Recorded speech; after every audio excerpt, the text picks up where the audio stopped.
ఎక్కడి నుంచి వచ్చారా ఈ అద్దాల మనుషులంతా? అరే నెమళ్ళు ఇక్కడ నాట్యమాడుతున్నాయేంటి? ఇవి కుర్చీలా? నేను ఇంకా మెమెంటోలు అనుకున్నానే. ఉత్తరాఖండ్ ఫ్లవర్ వ్యాలీని చూద్దామని చాలా సార్లు అనుకున్నాను. ఒకవేళ అక్కడికి వెళ్తే అది అచ్చు ఇలాగే ఉంటుందేమో. పూల తొట్టెలో పాల, అదేనండి మిల్క్ షేక్. ఇంట్లో ఉండాల్సిన శాండిలియర్స్ రోడ్డు మీద ఉన్నాయేంటి?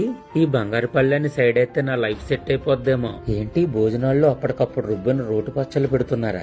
వీళ్ళొకళ్ళు నేను ఎక్కడికి వెళ్తే అక్కడికి నా వెనకాలే వస్తారు. వాళ్ళ బరువు తగ్గించుకోవడం కోసం నా బరువు పెంచేస్తున్నారు. ఫంక్షన్ లో అప్పటికప్పుడు గాజులు తయారు చేసి ఇవ్వడం ఏంటండి బాబు?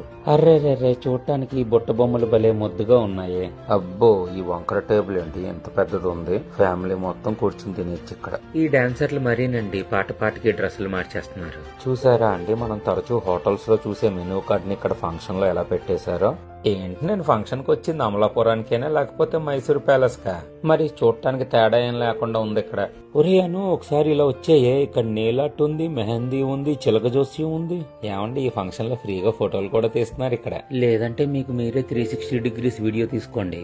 ఈ బుడగల సోఫాలో కూర్చుంటే భలే మెత్తగా ఉందండి. నా కోసం ఈ బుల్లి ఆస్ట్రోనట్ గారు ఫ్లయింగ్ సాసర్స్ లో కేకులు పంపించేస్తున్నారు. మరి ఎక్కడైనా కూర్చుందామంటే మామూలు కుర్చీ ఒకటి కూడా లేదండి. రాజ్ దర్బార్ లో ఉండే ఫర్నిచర్ అంతా ఇక్కడే తెచ్చి పెట్టేశారు. మరి ఇందాక నుంచి గమనిస్తున్నారా మొత్తం పర్పుల్ థీమ్ తో ఫంక్షన్ హాల్ ని ఎలా పరిచేశారో? ఎంట్రన్స్ దగ్గర పర్పులే, స్టేజ్ డెకరేషన్ దగ్గర పర్పులే, చివరికి డిన్నర్ దగ్గర కూడా పర్పులే. ఇక్కడ ఉన్నంతసేపు ఏదో ఫ్యాంటసీ ల్యాండ్ లో అడుగు పెట్టినట్టుంది. ఫంక్షన్ లో ఆకలేస్తే కింద వరకు వెళ్ళక్కర్లేదు, కుర్చీ పక్కనే మిక్చర్ చేసి పెట్టేస్తున్నారు. మీ ఫంక్షన్ లో కూడా అతిథులకి ఇలాంటి రాచరిక మర్యాదలు అందించాలనుకుంటే ఉన్నది ఒకటే ఆప్షన్, ఆదిరెడ్డి ఈవెంట్స్.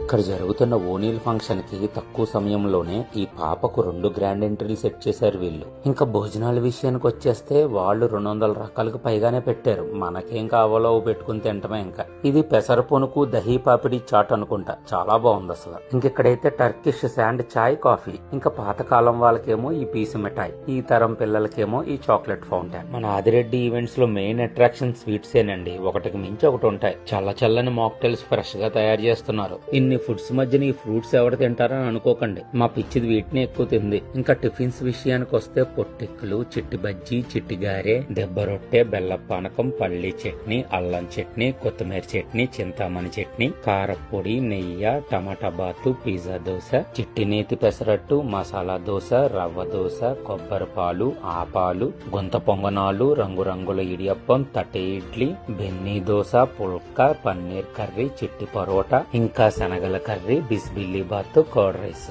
కానీ ఈసారి నేను ఇవేమీ తినకుండా అన్నం తిన్నాను. మరి ఆ వెరైటీలేంటో కూడా చూసేద్దాం. రాజుల బూరి, అందులోకి నెయ్యి, మసాలా వడ, వెజ్ మటన్, చిట్టి ముత్యాల బిర్యానీ, ముద్దపప్పు, ఆవకాయ, ఫ్రైడ్ రైస్, రైతా, కాజు మష్రూమ్ కర్రీ, మునక్కాడ, జీడిపప్పు, గోంగూర కర్రీ, పన్నీర్ క్యాప్సికమ్ కర్రీ, మామిడికాయ పప్పు, కొబ్బరి, క్యారెట్, బీట్రూట్ మిక్స్డ్ ఫ్రై, పనసపట్టు ఫ్రై, బంగాళదుంప ఫ్రై, జాంకాయ పచ్చడి, ద్రాక్ష పళ్ళ పచ్చడి, కాలీఫ్లవర్ పచ్చిమిర్చి పచ్చడి, దోస ఆవకాయ, కందిపొడి, కారపొడి, మునగాకు కారపొడి, వెల్లుల్లి కారపొడి, నెయ్యి, అన్నం, మజ్జిగ పులుసు, సాంబారు, వడియాలు, పెరుగు. ఇది బచ్చిపన్ను అంట, మామిడికాయను కోసి నార్త్ స్టైల్లో ఉప్పు కారం పెట్టించి